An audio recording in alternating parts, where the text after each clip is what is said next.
This is the Krillcast podcast series called Printed and... Pressed. Sounds depressed the way you say it, Andrew. Well, Anyways, you caught me off guard. Yeah. I'm Chris. I'm Andrew. And I'm Will.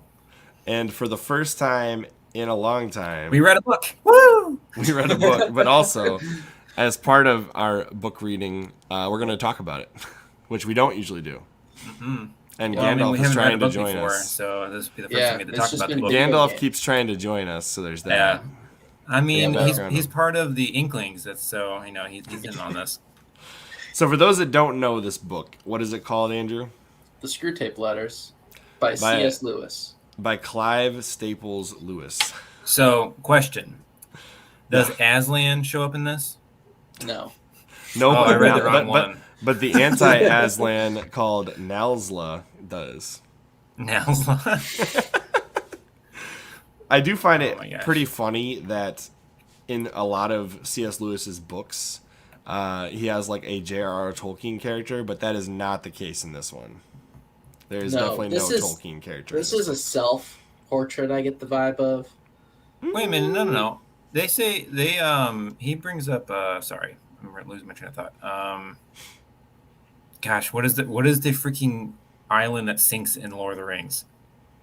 Marion or whatever. You're close. Numenor. Numenor is in this book. Oh, yeah, probably. Yes, Middle Earth is as well. Hey, we do have somebody, just so you know, today is the first day ever we are streaming on Rumble. So if you're here at Rumble, I do have the live chat pulled up separately from everything else. But since, YouTube is so great, we decided that streaming elsewhere is also good. Okay. Yeah, cover your bases, right, Chris? So if at any point you don't see us on YouTube streaming anymore or wherever else you're trying to tune in, you can check us out on Rumble because I doubt we'll get banned on there. It's a risk. It's always a risk. Yes. Well, we're about to talk about some demons writing letters to each other. So Yeah. And the main character of this book Topic is Screwtape, supposedly, but it's actually not Screwtape. But it is, but it isn't. But, I mean, it isn't. He is I guess the main character. so. The He narration is. style. Hold on. The narration style is told from the perspective of the character writing the letters to his nephew. Correct? Wormwood. Yeah. Wormwood. Yeah. And it is from the perspective of Screwtape writing to Wormwood. And with Peter. the exception of the ending, the last little extra bit, which is a speech. Yeah. Right. It's like a speech at a table, and it's vaguely familiar to real life, which is kind of creepy. That's not vaguely; it's directly related. To It's real life. it's very applicable. Okay. Yeah. Like, I need to learn more about this time period because if he was struggling with the same things at that time as we are now, it's just, it's funny how I mean, things- it's the No, from what I've precursors. read, C.S. Lewis just was looking at the future and fearing it, and basically wrote what he thought the future would be. Well, okay. Personal opinion, Based on the trajectory post World War II.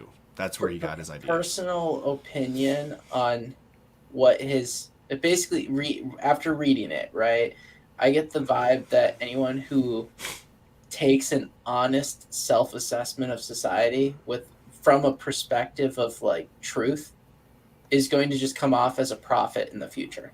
That I've just accepted that because there's too many books that I've read from certain just different individuals where the book is way too applicable to the current era. Mhm. And the book is 20 years, 40 years, 60 years old, and they just happen to see it from truthful principles and values. That's basically what I get from this book. Mhm. Yep, I would agree with that. And on top of that, I found it interesting the ways in which Screwtape says to get the what would it be, the individual Human. being the individual Yeah. being The soul. pushed That's by Wormwood to stop being a good person. Yeah, I mean, he tells It wasn't like it was anything crazy. Like one of the things I remember, one of the letters distinctly was that make him notice the other people in church are hypocrites. Yep. To make him stop wanting to go, because if he starts to look around at the people around him, he'll start to Yeah, it's the second basically letter. That's the one destroy I have up Yeah. right now. Yep. So basically, I mean, I think C.S. Lewis does a great job in the very first letter of giving the overall theme of the rest of them, which I interpret as avoidance of reason and focus on distraction. And that basically are, I think, is the root of all the other ones. So for example, what you're saying about focus on everyone but yourself, view them as hypocrites and completely miss the fundamental truth that is your relationship with God is personal. It is not dependent on those people who are Around you, also yeah. flawed just like you. So it's one of those things where you're just distracted by other people's failings that you don't see your own, and Yeah. you don't focus Well, on I'm fixing sure that. Chris can pull us out. What's the quote in the Bible about having a beam in your eye? Yeah, Oh, it was like the speck from your before you point out whatever it is in the other person, speck, something small in This is the somebody else's speck in your eye. neighbor's eye. Focus Make on sure to take the beam out of your own Yeah. eye. Yeah.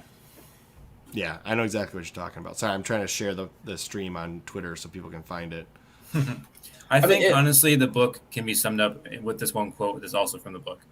Indeed, the safest road to hell is the gradual one, the gentle slope, soft underfoot, without sudden turnings, without milestones, without signposts. So, like, to what you guys are saying, nothing crazy happens, but you can see as you're reading these letters, it's like, oh, yeah, I totally do this. And, people do this all the time. And you can see how it's slowly moving this person away from, not just from God, but just being a good person.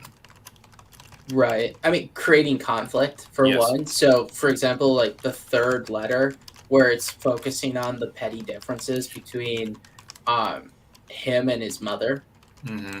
It's the whole case point there is the like hypocrite concept of letter 2, but also adding in that blatant lack of self-reflection on your own contributions to the Yes. conflict. That you're also doing things that are annoying, so don't like throw so many stones in that glass house kind of thing. Yep. I will say the one that stuck out to me the most, and this is more of from like a Christian perspective, was when he talks about the sin of gluttony, right? Like, and not everybody sees Right. it the same way, but when he's talking about the sin of gluttony, and he mentions the fact that the mom of the main character is sinning in gluttony, and then says because she is picky, because she sends back dishes that otherwise would be fine because they're not to her liking. Yeah, And I was I like, mean, wow, that is not something I would have ever considered to be on the same level as gluttony. see, Yeah, but it you're makes wasting. perfect sense. Yeah, Right, you're it's wasting. waste. It You're makes being sense. gluttonous of time and effort Yes. of others, right? So it makes perfect sense when you reflect on it. Mm-hmm. It does, but I would have never considered that. Yeah, you don't think of it. You think of that person as like almost maybe at worst having a false sense of humbleness, almost false meekness, but you wouldn't think of it as gluttony. I Exactly. Yeah. It threw me off considerably when I read that, and I was like, wow, I am sure in my own life I have been guilty of this. You know what Yeah. I Well, mean? he expands on the, everyone knows like the usual form of gluttony, which is you're overeating or Right. whatever. But Yeah. he expands on it just like it happens in the Bible in the New Testament, where Jesus expands on adultery, not just the act that everyone knows and loves, but just like if you're thinking it, that's also adultery. Well, they So were clear. I think they were pretty clear in Leviticus. No, All the different ways you could be committing. Clearly not, because he has to clarify later. The Oh god. the other part too was the with distraction was also creating expectations of certain feelings that you should like make them feel like they're not actually experiencing what they're supposed to be. So create Yes. grand expectations of feeling saved so that they don't feel saved. The need to feel saved, to be saved, which is not the case. Actually, I think letter either 7 or 8 I liked a lot because he talks about the materialist magician. So science is one of like getting science and believing in demons without the supernatural. So treat a movement as a religion. Highlighted too. And that I think it was actually 8, but I could be wrong. No, Well, wait. I mean, No, it is 7. It is yeah, I've got right it up there. right now. I Yeah, got 7. Yeah. a materialist magician. It's on the right hand side. Of the Yeah, I like this quote from, I think, from the same letter. Above all, do not attempt to use science, I mean the real sciences, as a defense against Christianity. It will positively encourage him to think about the realities that he can't touch and see. Yeah, and the that, unknown questions, basically. Yeah, I mean, as an actual scientist, that happens where you're like, okay, I can't explain this. Oh yeah, You there's start to think plenty about of it. situations in your actual life where if you were to look at it, you would think that science could explain it, and then when you go through the logic, you're like, no, this is not explainable. This is very difficult to comprehend. It also comes down to it that everything rests on theory in science, for the most part. Depending on the science, but yes. Depending on the science, there's always a fundamental level of theory involved, right? I mean, even how we got here, I think, is the question we're really thinking about. There's theory. There's no fact, because there's always okay. So how are you using theory here? Because that term is loaded when you're using it in a science context. Fine, I'm saying like it's not 100% confirmed on. It's not a hypothesis. What you're trying to say? Yeah, or it's just a hypothesis. It's just a hypothesis. It's not. The evidence is not there to say that this is a certainty. Yeah. So there are laws though, so that's why I said laws. not every science is based. No, gravity's a law based on the realities of our Earth. We still don't know how it works, but we don't know how it works though. That's what I'm saying. There's Yeah. Fundamentally, gravity is a truth, but we don't know how. Yeah, that is kind of an odd thing, right? It's something that has existed for all of time that we know, and it's been proven as a truth, but it's very difficult for anybody to try and explain how the heck gravity works. Yep. Yeah. Which is kind of bizarre. It's like you just accept that it is what it is, and yet nobody can explain it. There's there's another one that I was thinking of too in this. I'm trying to find my notes on it. Oh, going back to what you were saying too about the slow road. Mm-hmm. Like, I think it was either letter 8 or 9. It was just talking about dullness, avoid pleasure to avoid risk of realizing the gifts of God, and aim for despair. So it's like, it's that whole thing where apathy, it's a seeking of apathy, and there's nothing to live for. So even anything that brings pleasure can cause you to realize that there is something to live for. So it's not a good sin to necessarily rely on the demon's perspective to actually get you. Well, I think what there was a tweet recently that was put out, and it was I believe it was Ian Crossland. I don't know. I follow him, and he posted, "Why do you want to live?" And I thought that was like a really dumb question when I first saw it. I was like, like obviously everybody wants to be alive, and I was like, but I'm sure there's some people out there that can't answer that. And then, especially now in the U.S., I mean, the suicide rate has skyrocketed. So there's a lot of people who don't know the answer to that question. Right, and that's when I realized, like, oh, I must be lucky that I have an answer to that question. I have lots of answers to that question, but there are people out there that certainly have no idea why. And this book, I think, hit me pretty hard when I thought about this book in regards to that question, because if something is pushing you in a direction, and whether it be the demons in the book, or if it's like, other people, or whatever it is, if something's pushing you in a direction, you have no purpose to live, and you have no way to answer that question, like, you're just going to take whatever you can get. And so like this book is just, it's like the antithesis to having an answer to the question of why do I want to live. It's like, okay, if this gives you your purpose, and you're doing all these awful things, or just slowly but surely rolling downhill into a hellscape, like, clearly you're not happy and you don't have a purpose. Yeah, and I think this quote really sums up what you're saying nicely from the book again. It is funny how mortals always picture us as putting things into their minds. In reality, our best work is done by keeping things out. So if he's removing reasons for you to want to live or do the right thing, then eventually you're going to be left with nothing. It's there's also he does a very good job of what you were just saying though, Chris, of reiterating certain concepts tied to that throughout the book.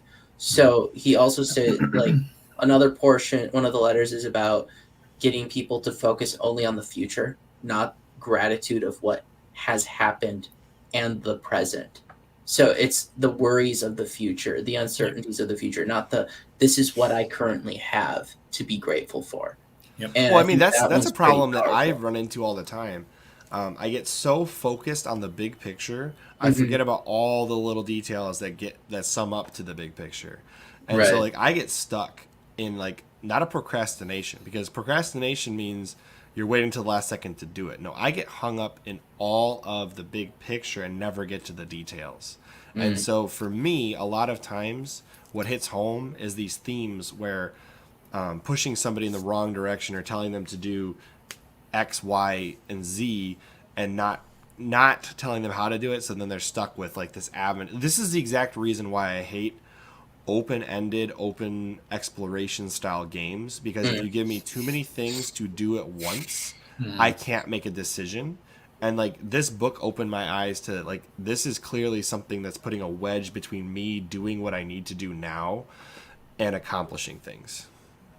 Right. I You can know what I mean? definitely. Does that make sense? Am I No, like way yeah, it off? makes a lot of Yeah. sense because I can say on my end, like whenever there's something in the news that is like, okay, that's highly concerning. There's like a nagging desire to kind of want to push off certain decisions until there's more certainty. There's like trying to plan for the big picture negative thing versus just focusing on what you can control in the day to day. That is a really That's hard distinction that people need to make. And I think yeah, this book clearly lays out like, hey, Mhm. you can only do what you can do. You right. can't control what everybody else is doing. Yes, I can. The other thing I find so interesting is it talks about, little acts and little things adding up to the big thing that, this Yeah. this obviously wants this person's soul to go to hell. Like that's the obvious answer this book is looking for from Hmm. Screwtape to Wormwood. But what they don't really discuss, well they do discuss it, I guess it's a thematic thing, is that they don't ever go in and full on possess a person because that would Mm. make everybody wake up and be like, "Oh crap, Yep. It's I think too I should probably obvious. change my life." Yeah, exactly. It's It's too scary. obvious. It's scary. Hmm. You have to slowly but surely turn someone. You can't just take them all at Yeah, and once. Wormwood screws up a couple times, and the guy notices that he's there. Oh So yeah, yeah. yeah, Screwtape gets all pissy with him. Well, I would say, okay, here's an example where I think that is applied to a lot of things. So if you look at homelessness, Hmm. why do you think Skid Row exists as like a place to kind of corral the homeless? Because if you had them going all over the city, it would concern and scare people because of how many are mentally ill Have and you been just to Portland? that. Yeah, no, that's what I'm saying. Like you would get such a massive shock if you didn't corral that to a specific place to hide it from I everybody. guess that's my question. Have you been to Portland? No, I have not. I Because know they're that every I know like it's crazy right now it's just though. yeah, it's everywhere now. It's like the entire city and many People are California cities leaving. too.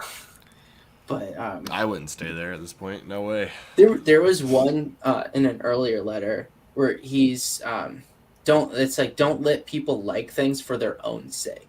Turn it into a social based opinion. And I thought that was pretty powerful for Hmm. like where we are as a society today. Everybody's about the stupid challenge or you got to do this TikTok video dance or whatever it is because everybody's doing it. Yeah. There's a lack of individual. I'm doing this because I enjoy it, not Yep. because I'm trying to get likes or whatever. It's way too applicable for a social media driven world. Hmm.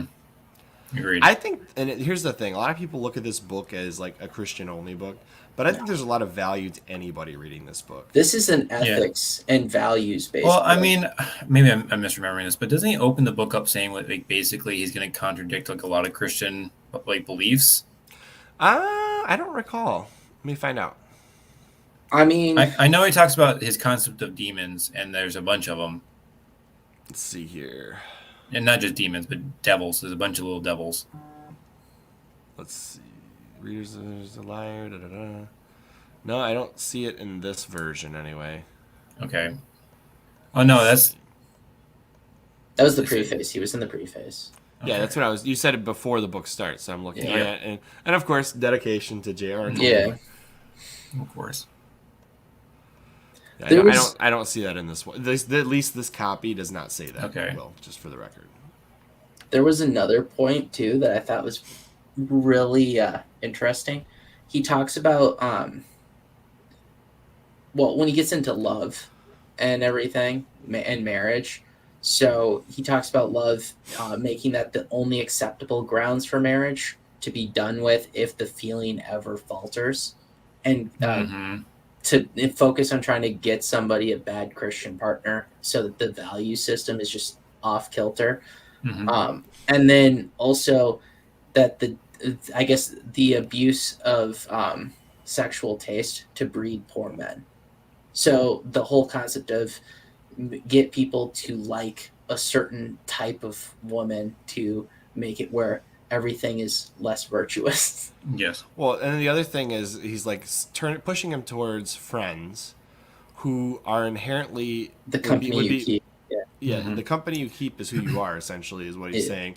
And he's like, convince him that, that he shouldn't be trying to be a part of the church in the book.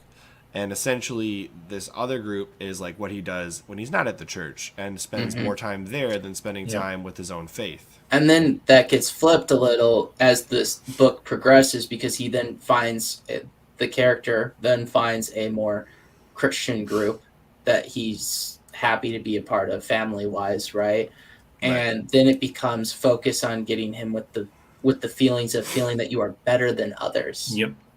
And then turn it into pride. Turn virtue into pride is another one of those things where if you there's definitely something that Christians really struggle with. So yeah, turning virtue into pride, make that virtue false. The other thing was that you can't have a great sinner without some sort of, I guess, virtue or admirable trait that gets corrupted. So think of every dictator. It's literally the Spider-Man quote, right? It's the Huh? Uncle Ben Spider-Man quote, right? With great with great power comes great responsibility. I've heard that in so many inspirational Christian speeches. Here's another one, Chris, and well, that is really good. In I think it was letter 21. It talks all about creating claims on life to create feelings of injury. Which chapter? 21. 21. Yeah, so it's all about creating the feeling of injury through claims on things that you don't necessarily have a right to. It's kind of expectations. Oh, right. Men are not angered by mere misfortune, but by misfortune conceived as injury. Yeah. So create as many as it's like, it's mine. That's victimhood, right? Kind of. Yeah. It creates entitlement first. You can't have victimhood without entitlement. Oh, yeah. Right. Like you're entitled to something and it's taken away from you. Now you're the victim. Yeah. My time is my own. Yeah. This is a common issue for people in general. Like, let's see here. Yeah. So it says, nothing throws him into a passion so easily as to find attractive time, which he reckoned on having at his own disposal, unexpectedly taken from him. I found that a very powerful statement, because it's like, throughout your life, you'll find yourself in the middle of doing something during time that you thought was set aside for you to do it. And then something will throw a huge, like, just a left turn out of nowhere. Something and you have to doesn't go set as that planned. aside. And the amount of impatience, and it, like, you will just find yourself angry, just straight up angry, that your time has now been taken away from you to complete the task at hand. Yeah. Right? It's one of those. It's a very hard thing to recognize, and once you have kids, it's even harder to recognize that even though it's your time to do something, you need to make time you need to take away that time to correct whatever it is that needs to be corrected or fixed or done, because there are things more important than whatever task is at hand. Yeah, it's all about, being patient and being willing to go a little bit with the flow. Like, you have to accept that not everything is in your control. Not everything Yeah. can go according to plan. It's That not too. possible. Yeah, that's a big one, right? Like if something goes wrong, you just have to like take a deep breath, Mhm. accept that it has gone wrong, and then come up with a plan to go forward. It doesn't have to be the end of the world, but a lot of people treat it that way. Oh yeah. Second something goes wrong, right? So, Well, I um, mean, just look at the elevated divorce rate oh, in I mean, today's day and yeah, age. There's a lot of people willing to call it quits on things that in a previous time nobody would have. yeah. Well, I mean, Yeah. not nobody, but a Well, lot I mean, less. it was rare Significantly because it was less. considered socially taboo to do so.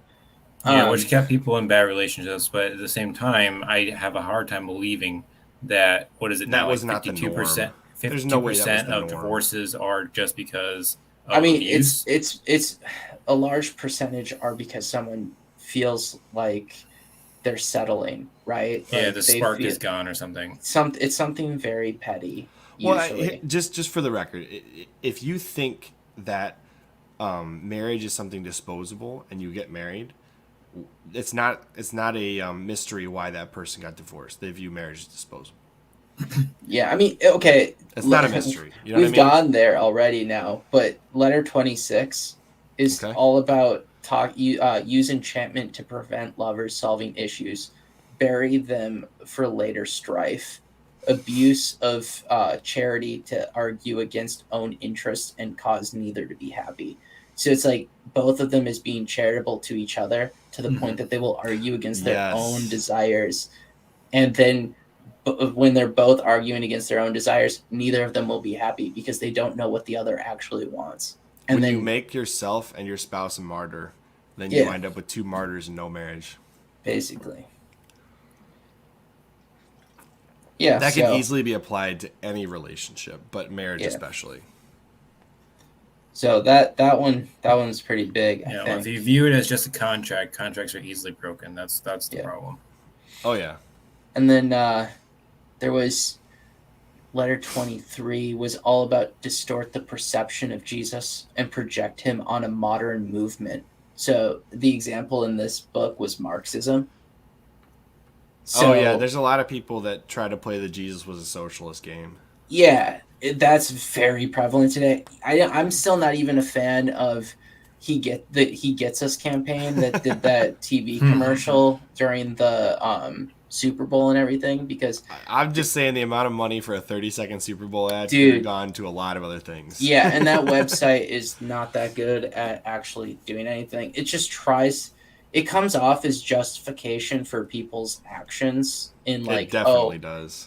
Jesus was a refugee, blah blah blah blah. He got angry too. It's all of these things that are trying to humanize him without the righteousness, though, right? Without the good attributes. It's trying to like, I don't know. It's kind of whitewashing some bad concepts. Again, if it's just a you know the campaign that gets people actualities. closer, I don't really have a huge problem with it. It's just annoying. I can see why you think it's annoying. Also, the flippant. Marxist thing kind of cracks me up because, like, how are they claiming that he's Marxist? I guess I'm not familiar with those. Because it's all about people. It's about the parts where he talks about giving up wealth, taking care of the poor, stuff like that. They just claim that you're not being generous there's enough. a huge difference though between having a Marxist or communist or socialist government and being charitable. Those are very different things. Yeah. Yeah, I mean, all Jesus ever asked was charitable. That's the key, right? Jesus never said, Caesar, take this away from these people and give it to the poor. No. He always said, now go, if you want, go give your possessions away. Well, he said, give to Caesar what belongs to Caesar. No, give to God I'm what saying, belongs to God. I'm saying that was the quote. But in another portion, he was. Yes. They've been asked how you could be, like, to be saved, type of thing. I forget what the exact thing is, and somebody's like, give up all your possessions. He just was basically saying, like, if you value worldly possessions above God, then you're not. You are valuing the wrong thing. Essentially, is what he was trying to say. With that. But people will distort that message of you put so much value on your earthly possessions that you're not being a good Christian type of thing. They'll distort that to say he wants you to not have private property. Yeah, the thing is, inherently, there is no such thing as a good Christian. So Exactly. they already don't understand what a Christian is. Because everyone's a sinner. So like the idea is that you're sinning, you can't be a good Christian. Therefore, no one can be a good Christian. Anyway, on top of that, he's saying something that's just not palatable to anybody. no. Like Also, it's not doable by anybody. Like most people can't just do what that goal is. It's him trying to say something is impossible. That's really what the purpose of it is. Yeah. So what would you say, what theme did you get while reading this book? Well, if you could sum up the book in the shortest way possible, how would you describe this book? I think I gave the quote already. Self-reflective. What did you say? I said self-reflective because, I mean, I think you'll feel uneasy throughout the book because it will relate way too much to your life. I think so. Unless you're willing to be self-reflective while reading it, I don't know if you should read it. Yeah, I mean, I would say self-reflective is a good way to look at it, but I also would say it's. I feel like C.S. Lewis was self-reflective when writing this book. I think that's where most of it stems from. Well, I think I read an interview about this book a while back, and obviously the end part was never originally part of the book itself. But from what I got out of the interview, is he started writing this a long time ago, and he said when he started to write it, he started to feel somewhat demonic writing this because he had to write it from the perspective of the demons, right? So that's kind of a weird thing to do in the first place. And he said to get in that mindset for the amount of time it took to write this, he said if he would have wrote several more letters, he would have felt kind of gone. Like he felt really bizarre writing this. You know what I mean? Like imagine being in that mindset while trying to write a book like this. I mean, isn't it basically him getting into a mindset of seeing the worst of humanity, like human nature, I guess, and trying to exploit it, thinking of how you can exploit it to make it even worse. I mean, that's what he had to do for the letters. Yeah. Yeah, exactly. He had to look at his own life and say, how could I possibly make myself be tempted? Yeah, how can I make every situation worse for myself? Or maybe he was just looking at his past life and the things that he had done. This is exactly what he's just going through. Like, okay, this is where I was tempted. This is where I did fall away, and then going through like turning into an actual story where there was a demon talking to his ear the entire time. Because I mean, the person who's being tempted is a male, and I am curious if now that I think about this, I wonder if this is chronicling his life. That's what I thought, man. That's what I was saying earlier. It feels very self-reflective. Yes. And it's one of those things where, maybe he felt like he was almost gone at the end, because how can you write this from that perspective and then think, well, how could I be saved? That would be the creeping suspicion, right? Like any honest Christian would be like, is it really through faith alone type of thing like that? It's just the whole concept of forgiveness. It's like, okay. You can see how he writes it too at the end, where he just kind of kills himself off. Well, he does, but saved. He kills himself off as saved. So yeah, but the best. Okay, that's almost one of the best things in the book, and I wanted to get to that towards the end. Oh, okay. We can talk about it. Well, now, the toast is that we should talk about the toast at the end. Yeah, the toast we can do that. Also, Screwtape gets turned into a centipede randomly at one point. Yeah, I think it's a centipede, right? Yeah. So let me see here. It was something like that. Yeah. Yeah. Some big insect. Let me see. But I mean, no, it was the part where he's talking about like he's rejoicing because the guy died, and then he's like, "You're so wrong." Is it letter 30? Well, wait, he wasn't rejoicing because the guy died. He was rejoicing in the letter before that. Goes. The one where he dies, he's rebuking him utterly and completely because he failed. Yeah. I think one of the most interesting themes towards the end of the book, because clearly it's written during war, is that when somebody is worn down past the point of fatigue, they are way more likely to reflect on their life and be more spiritual or religious and find their way back to whatever faith they have. because at the end of the day, when you have nothing, when you're broken down into the most minuscule part of your being, the what you have left is your faith or your beliefs. Well, you know the quote that they always say: "There's no atheist in the foxhole," because Right. you're getting the shit beat out of you. Like, it's a terrifying place to be in the foxhole in World War II. So, Well, there was a World really War I, I guess, interesting too, in the trenches. kind of a logical fallacy, but it was presented. It said, look, if you have a person and they are quote unquote, if they're or not quote unquote, if they are an atheist, then if they choose to not believe in a life after, and they're right, well, the worst thing is they're buried in the ground and they're dead.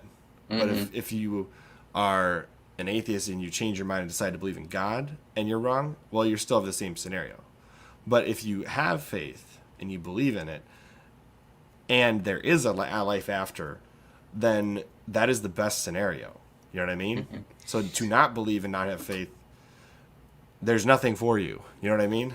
It's hard to explain, but basically, you're better off if there is a life after, right? Here's a question than too. If there isn't. Since we got into we brought up the war aspect of it too. In the letters, he constantly talks about trying to find whatever movement can radicalize the most. So that could be any movement, right? It's based on the individual. It could be pacifism, it could be patriotism, it could be whatever. But he also talks about making where people identify as Christian and, right? So like Christian and pacifist, Christian and patriotic, or whatever denomination you are, as like a dividing line for conflict. It's all about creating factions and making it even more narrow, because at a certain level, that's how you create those divisions of we're better than group B or C or whatever. That's where you get those proud moments, right? Because you think you know better. So did we want to move on to the toast, because that thing toast thing hits hard. That's a slap in toast. That's what I. I was not expecting that to hit that hard, and then I had to read it twice because, like, oh my gosh, it prescribes the modern era. Oh yeah, almost perfectly, and I think the biggest part was the meaningless words. Focus on things like explicitly referenced in the book is democracy, without any attention to the actual meaning. Corruption of human language is basically. Yeah, and also the idea of applying democracy to education. I thought that was really eye-opening. Well, it's democracy with equity. He describes equity without speaking it. You know what I mean? Like, corrupt it to mean everybody's equal, so that it's beyond the vote, right? It's beyond the decision-making. It's in the outcome. This is what I was trying to describe. It's the Pascal's wager. You know what I'm talking about? Yeah, I've heard what you're saying exactly before. Yeah, I want to get it right though, right? Because it's important. But basically, it's like God is or God is not, right? That's the logical evidence. He either is or he isn't. What's the consequence if you're wrong if you believe, but if you don't believe, your consequence is the same if you're wrong, right? So if you're wrong and the atheist is right, well, you're both going to die. But if I'm right and I'm Christian and the atheist is not, then I will be infinitely happier after my life is over than. And even just within your own life, just think about the amount of hope that you're giving up on, and just how miserable. Meaning. Yeah, exactly. Right. Exactly. Otherwise, it's meaningless, right? And I would apply this to like really any person with any kind of religion. Like at least you're believing something. You have some meaning to something. You know what I mean?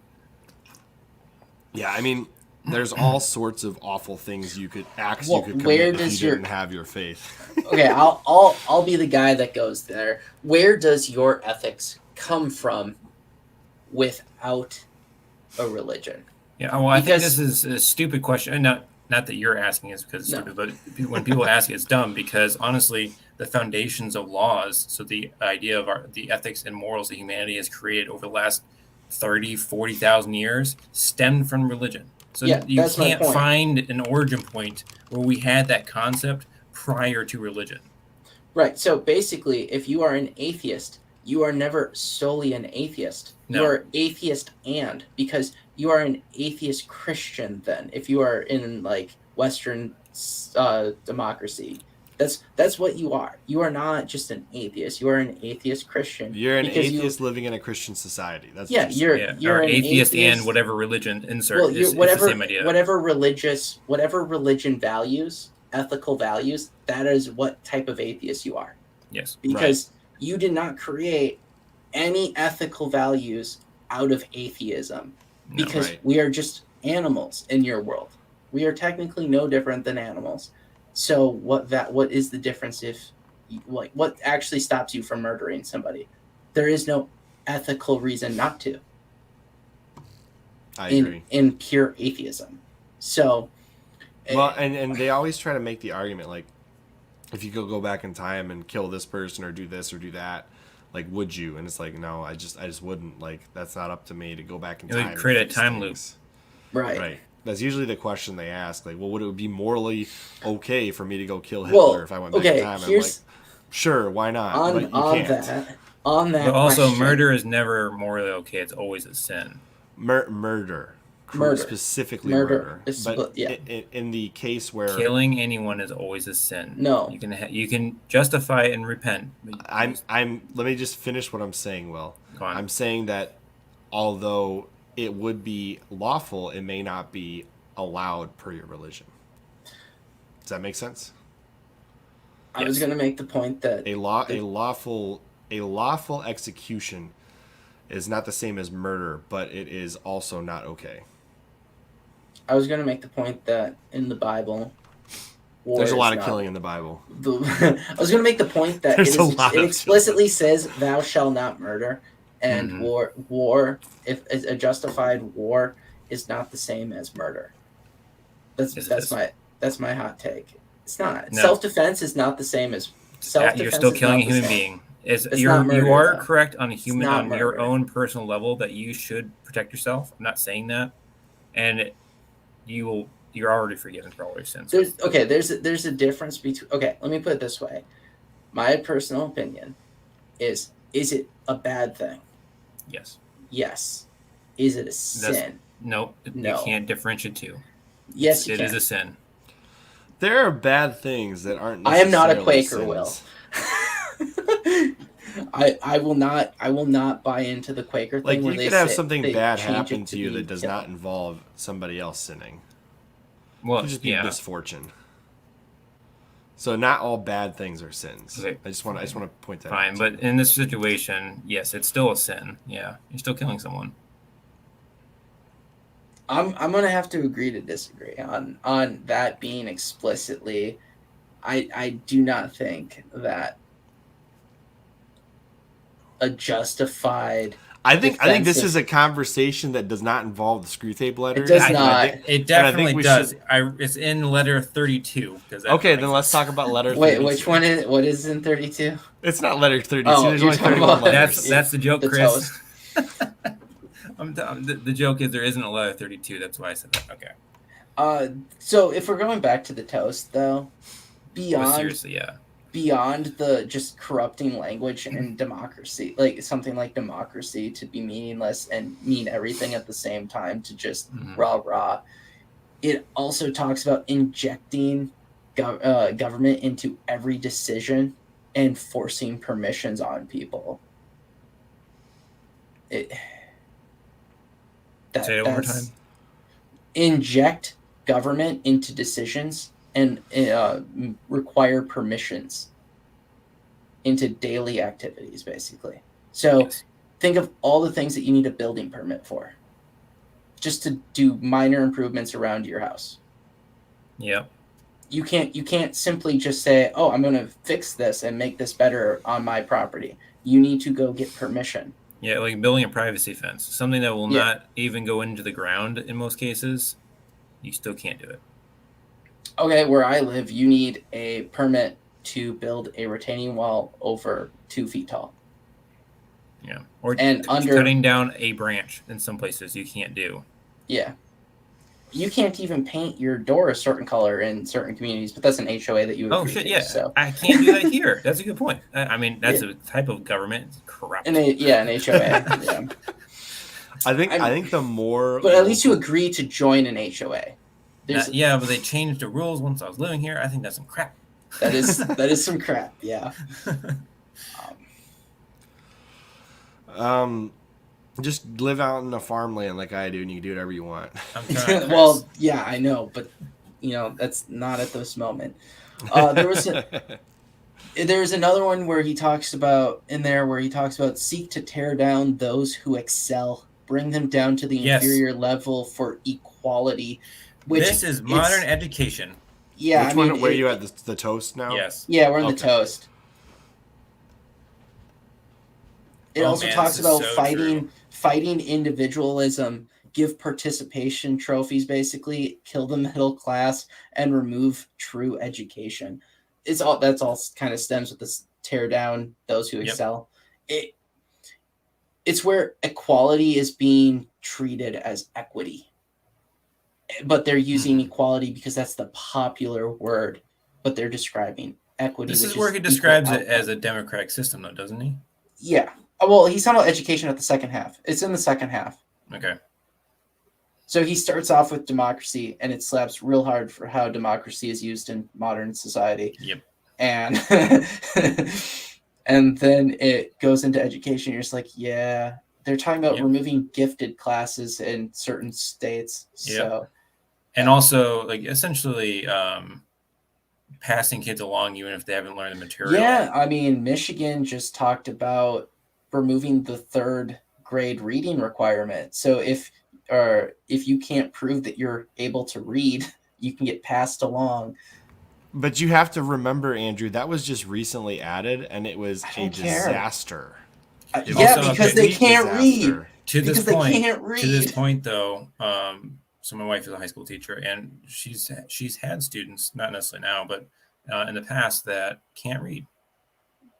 Yeah, I mean, in high school, there's been some major issues with reading level for the past so long, which has been pretty sad, actually. That's why that law got passed that requirement got passed in the first place, is because reading level and it has been just dropping over which is nuts, because if you think about our founding fathers, a lot of them didn't get past even like elementary school, and yet they could read like Shakespeare, Homer, all this stuff, and they could they wrote considerably better than we can now. And just like people are just distracted. They're just watching TikTok and shit. They're not reading anymore. I mean, okay, this might be maybe a little controversial. Go ahead. But I think it comes to the realization that we've put too much of a focus purely on math and science a little bit, to the point that we've... Bullshit, they can't do that either. I know they can't. No, but I'm saying we've, as a society, put all focus on math and science to a certain degree, while ignoring the fact that simple literacy, and being able to think critically are the things that are actually needed for you to be a functioning member of society. And without that, that's why you can't do math. That's why you can't do science, because you can't freaking read the book. You can't read the data. You can't read the assessment, and you can't think critically about it. No. So we've lost that aspect, which is what we actually focused on educating our citizens to be able to be a good civil participant. Here's something crazy for you.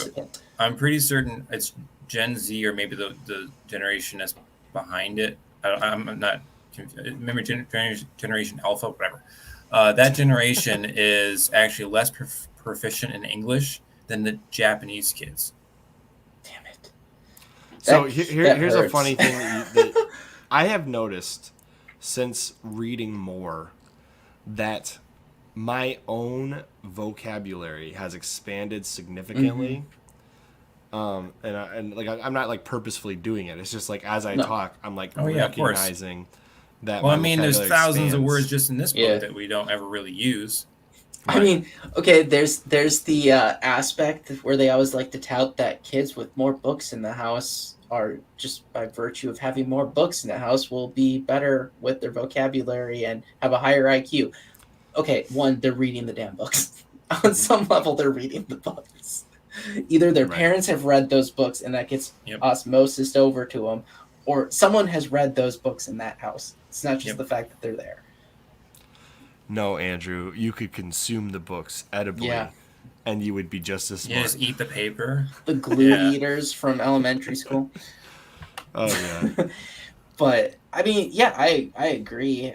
That's why I am seeking to read more books.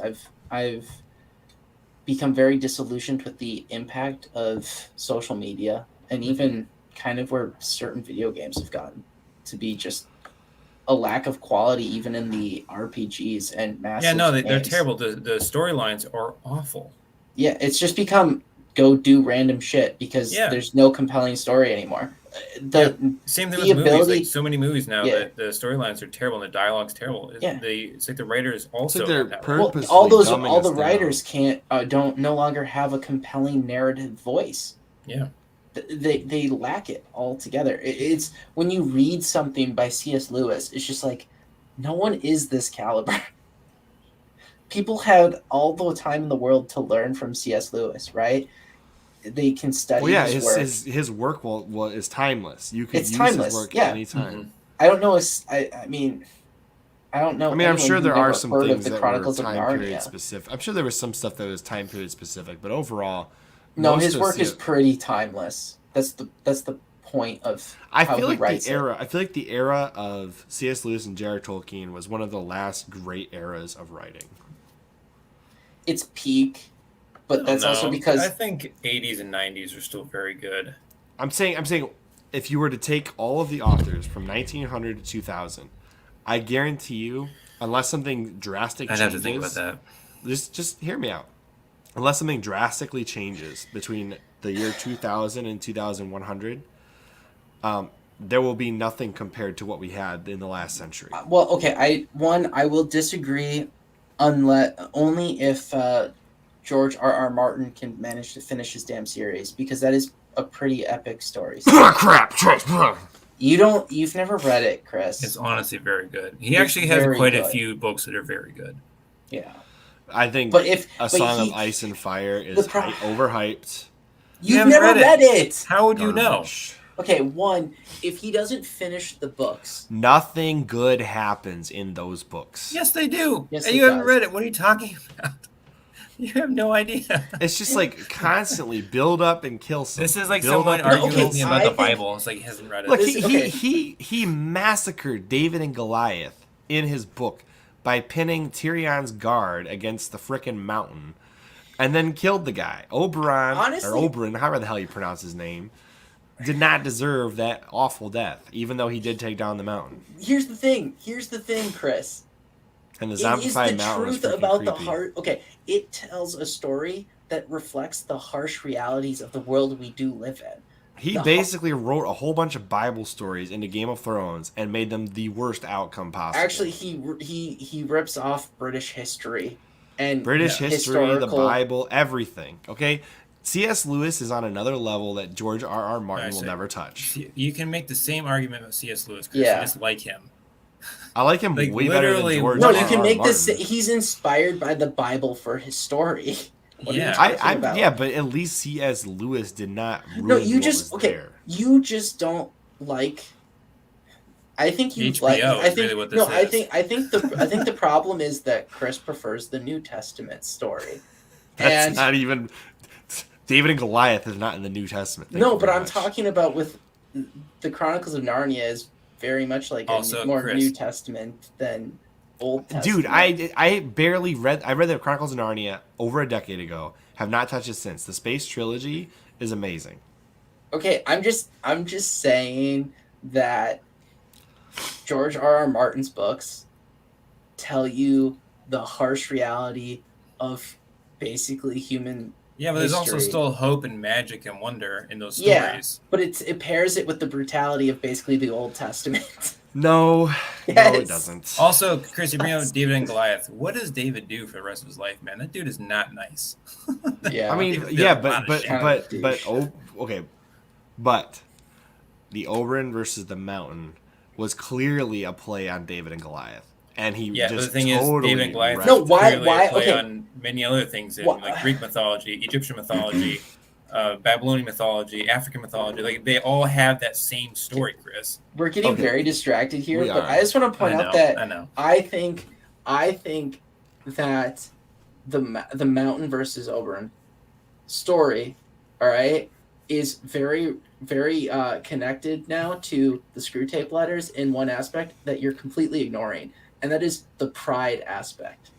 His virtue of trying to honor his sister and those who were murdered Ended and in his death. ended in his death because he gets proud Yeah. and arrogant, and he is Yep. focused on something that he doesn't need to get justice. He's making it about something more than justice. Yep. And it ends in his death. So I think that that's actually a very well written story arc. I think Mhm. that's fantastic because it's pun intended. It's like stop when you're ahead. You don't need to climb to that next part of the mountain. Well, I mean, it's the tortoise and the hare too. If you were to go that route, A little Because- bit, yeah. Because the mountain is the tortoise, and he waits. Yeah, and I for mean, like the hare Red to Wedding slow is another down. thing that people talk about with Game The of Red Thrones. Wedding was so stupid. No, No, it wasn't it's because if not. you actually read the book, Chris, is different. Yeah, it's much better. He basically just sleeps with Yeah, this there's girl more that death. heals him instead. He doesn't like fall He in love. broke with his anything. vows and He breaks shit. his vow. Exactly. He breaks his vows, his covenant of sorts with the Yes. phrase, and then I he's will have you know punished. that I was cheering for Robb Stark. Of course. I'll have you Everyone know that he was. doesn't have a POV in the books. He's not a main character. I know, Boom. I know. I'm aware. He's still pretty good in the book. I They still feel they like- basically gave him a point of view that he didn't have in the show that he in the. I mean, because he's a main character of All right. sorts that you just Anyways, observe. can we finish this here? I want to get to the ending here. So there's, Well, you didn't- There's you two. didn't- There's two things I want to do. Hold on. There's two things I want to do here. One, how did you take this ending that? Because this book changes, in my opinion, when you have this ending with the toast. I think don't it does. think it I think it changes. adds and makes it better. Well, okay, it makes it better, but it's almost. I think it makes it better because it gives you the perspective of what the mission plan is beyond just the one soul that he's trying to corrupt, right? Well, okay, so I gives thought you it the was. society in per- general. Yeah, it gives I you thought the it was societal really. corruption. Can I say my thought? No. Yeah. I thought it was really interesting the way they laid it out that to get one's teeth again into, and they label these giant, what you would call probably demons on Earth, like Hitler, Henry Sinners. VIII. I don't know who Farinata is actually, but it is what it is. And then he Slaughterers. says instead of getting all of these delectable dinners, we are now stuck with all these mild and meek dinners, like these weak dinners that are not nearly as good because there's a lot of people that are going to hell that don't know it, apparently, according to this book. And Well, and not all of them are on the level of Hitler. but that goes back into what the book is talking about of dullness It's and the littleness. apathy, right? It's The little issues. it's the about little the things. it's about the fact that they are choosing to corrupt society as a whole to get the masses instead of trying to get the high quality sinner. So Yeah. they're not trying to get the Hitler per se because they can get everybody. Instead of getting that delicious turkey dinner, you're getting a lot of mashed potatoes. Okay, mashed potatoes can be dope though. Yeah, but if you get a lot of really bad mashed potatoes from the lunchroom, they're not very good. How much gravy is there? Now you're talking about diluting the bad taste. Okay, we're not. I'm just saying, not every dinner is Thanksgiving dinner. Okay, not every dinner is So- Thanksgiving dinner. I agree that I think that all of this makes it better, but I also feel like this is where he's actually taking his most honest perception and putting it into words. And like I said at the beginning, it's where when you come from a position of truth in your like true fundamental values, where you value the truth and you don't you're not there for an agenda or anything, you're just taking an assessment of what you see.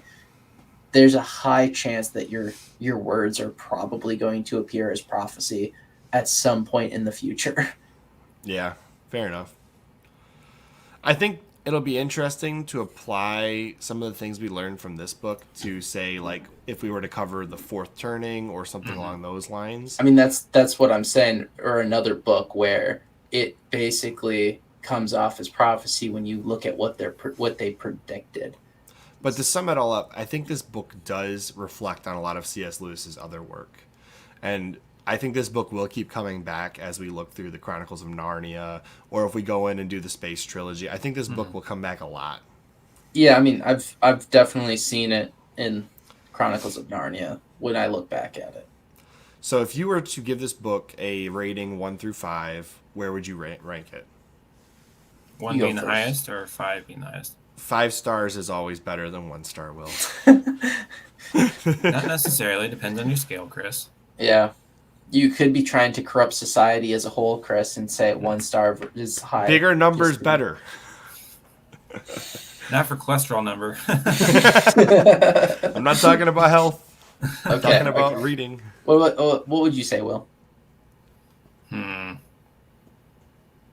I would say this is a must-read for anyone in Western society, modern Western society. Even if you're not being self-reflective now, you should still read this book because I think it could make you become self-reflective as you're going through, especially the toast. But as far as how I rank it, I'm going to say probably a 4 out of 5.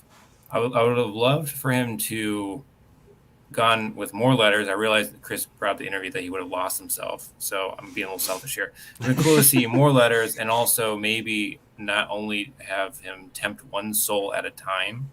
I realize that makes it more intimate for that one person, and it's probably a reflection on his own life. But it would have been cool to see, Screwtape writing these letters to multiple devils of multiple people going through different walks of life, just so it's more applicable to a bunch of different people. That would have been cool to see. Yeah. How about you? But still, Andrew? it's very good. I think I agree with Will for almost all of it except for the rating. I would say I would give it a 5 just because it does slap with a level of honesty and self-reflection that you would never even see in an autobiography. I think that's something that you can't underestimate the value of in this book, which is a testament to C.S. Lewis being able to write with that level of honesty, I think. Yeah. I disagree a little bit about where I would like to see him take it. I wish he had expanded more on the toast as an after fact, because I think the letters themselves are the perfect size of a book for someone to read. Like the typical person. I know all three of us actually enjoy reading. So, that's a fair point. Could read this pretty quickly. I read this within days. So it's not a hard read. It's something that is very attainable for a lot of people out there to make it their weekend reader or read a letter a day or something. And I guess I just prefer longer books. So my bad. Yeah, no, that's what I'm saying. So as far as from like a general population viewpoint, I think it's the perfect size of a book. I just wish that he had expanded more on the toast because it slaps hard and he clearly has a very strong opinion on where all of that is going. Yeah, I would have to agree with Andrew on the number. A 5 out of 5 in my opinion. So if we were to average our 3 scores, it'd be a 4.66. But that's neither here nor there. I think that this book, I think it's a must read if you're of the Christian persuasion. But if you're not, I still think it's a must read because of the level of self-reflection you would have to do to read it. Because I can't imagine reading this book and not at some point saying, wow, I feel like I am treading down this path and maybe that's not the best path for me.